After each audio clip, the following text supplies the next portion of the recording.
casos de deficiência física que atrasam o desenvolvimento psicomotor da criança. São os casos de paralisia cerebral e de outros problemas de origem neurológica. Com dificuldades para realizar determinados movimentos necessários ao aprendizado, a criança acaba tendo de repetir algumas vezes o período escolar. Isso não tem nada a ver com a inteligência, que as crianças deficientes físicas geralmente têm igual à média dos colegas da mesma idade. Mas a criança deficiente física precisa mais de apoio e atenção dos professores e pessoas próximas do que as outras crianças. Apoio criativo que ajude a criança a fazer o que as outras fazem, de uma maneira diferente. Agora você vai pegar esse pedacinho e vai fazer uma bolinha, tá? Muitas vezes o processo é lento, até penoso para a criança. Mas depois que elas encontram o jeito delas de fazer o que os colegas fazem, o aprendizado e o desempenho tende a ficar mais dinâmico. Fora da sala de aula, a criança com deficiência física tem dificuldades de participar de algumas atividades de recreação que costumam empolgar os colegas. Este é um sinal para que também, nas atividades de recreação e lazer, a criança deficiente seja estimulada a participar, mas de um jeito diferente.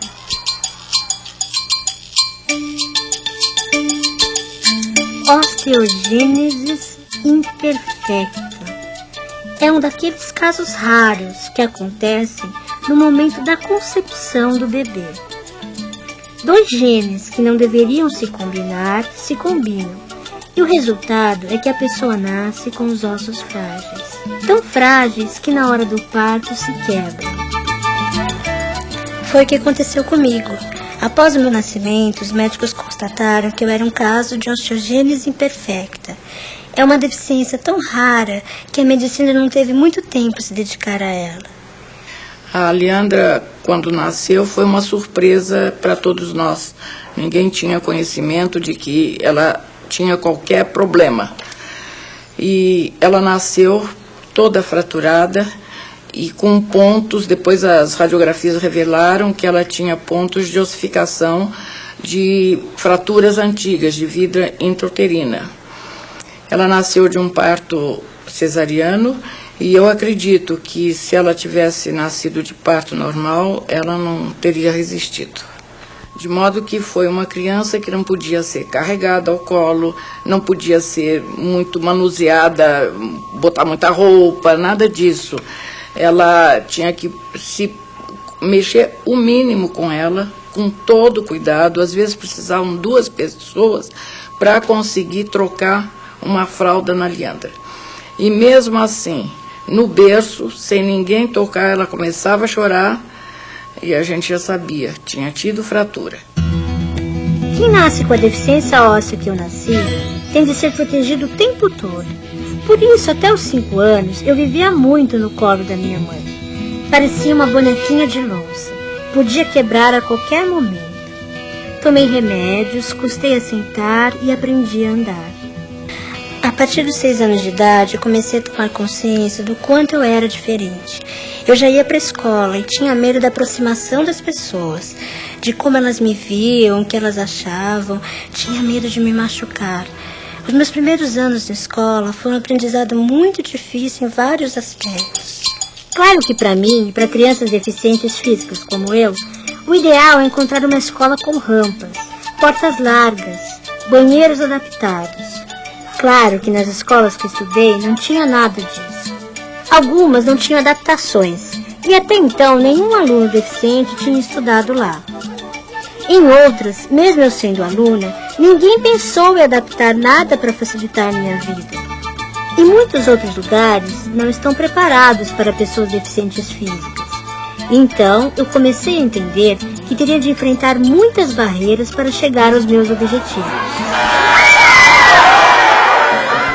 Dos 7 aos 14 anos, eu me recusei a ficar mais independente. Passei a usar cadeira de rodas ou andador para me movimentar. Foi um processo longo, penoso, que eu só comecei a entender bem depois, quando comecei a escrever meu diário. Eu estava então com 15 anos de idade. Estudava no primeiro colegial. Tinha muita dificuldade de me aceitar como deficiente. Tinha medo de que as pessoas não me aceitassem. Tinha consciência das diferenças, mas não queria encará-las com responsabilidade. Tinha muito medo de crescer e ao mesmo tempo não crescer. Queria ser alguém especial para me proteger e ser querida pelas pessoas. Achava que tinha obrigação de ser diferente e muito inteligente para ter algo em que compensar a deficiência. Levou algum tempo também para eu entender que adaptar uma instalação não era coisa do outro mundo. Pelo contrário, na maioria das vezes são coisas simples. Descobri depois uma coisa interessante. As pessoas preferem fazer tudo para a pessoa deficiente, menos criar condições para que ela se vire sozinha. Cheias de pena e dó, as pessoas acham que assim elas estão ajudando o deficiente. A verdade é que custa bem mais barato do que se pensa facilitar a vida do deficiente adaptando os lugares. Aqui temos um obstáculo, que é uma escada. Parece que é pequena, só tem 4, 5 degraus, mas isso é um obstáculo para quem tem alguma dificuldade motora. Uma solução para isso seria uma rampa. Essa rampa, além de facilitar o acesso, poderia ser alguma coisa que ficava mais bonito esse espaço. Serviria como um divisor entre um pátio e outro pátio.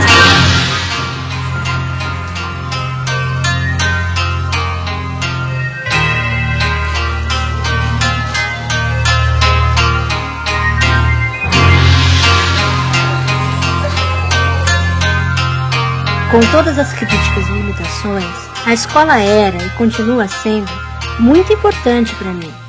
E tenho certeza de que para toda criança com alguma deficiência. Em contato com outras crianças, ela ganha confiança, de preferência com muitas crianças. E se forem também bem diferentes, melhor. Eu sempre procurei me enturmar e participar de todas as atividades junto com os meus colegas. E se alguma atividade era mais difícil para mim, a gente dava um jeito. E olha que quando se tem 8, 10 anos, é muito comum aparecerem as disputas.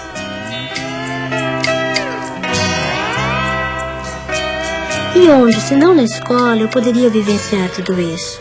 Fazer exercícios físicos é muito importante para uma pessoa como eu. Com minha dificuldade em encarar minha deficiência, acabei engordando. Só quando estava para completar 15 anos, resolvi retomar os exercícios. Aprendi a nadar e já participei até de campeonatos. Hoje já é mais fácil encontrar deficientes físicos que praticam esporte. Tem até gente praticando esporte radical.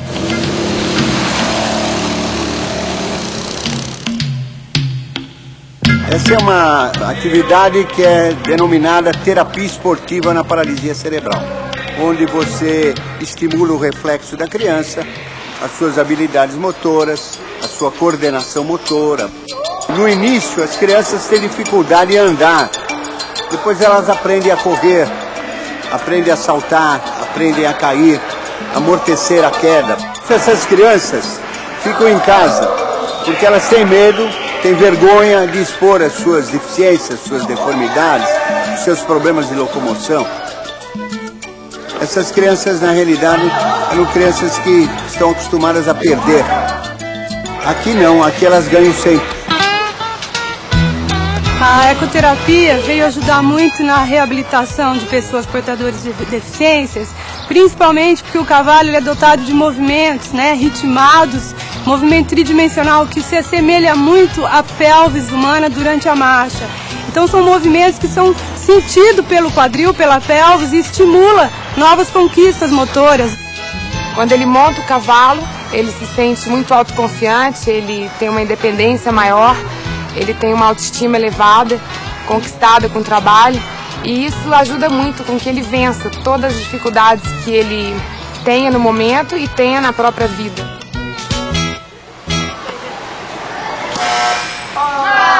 Foi também nessa fase da minha vida que eu, minhas amigas e amigos, começamos a ter noção de responsabilidade. Começou aquela história de ter horário para tudo. É uma fase do crescimento que a inteligência se desenvolve e recebe muito estímulo para isso. estão prontos para aprender leitura, escrita e cálculo. E a memória também é exercitada a todo momento. É uma viagem ao mundo das ideias. Os objetos não estão presentes para serem tocados ou vistos. A gente não fica mais preso ao concreto. Por exemplo, para desenhar uma árvore, não precisa mais ter um modelo à frente. A gente já tem na cabeça a imagem da árvore e pode transpô-la para o papel.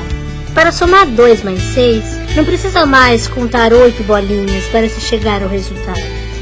Nessa fase, as diferenças entre as crianças deficientes e não deficientes são muito pequenas mesmo.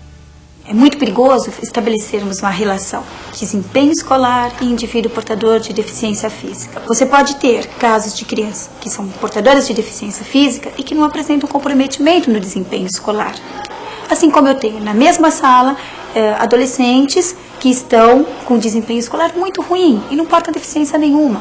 Até agora, o acompanhamento da Natália, o rendimento escolar da Natália, está sendo normal. O desempenho escolar ele está associado ao processo de aprendizagem e outras variáveis, de escola e família, mas não a deficiência.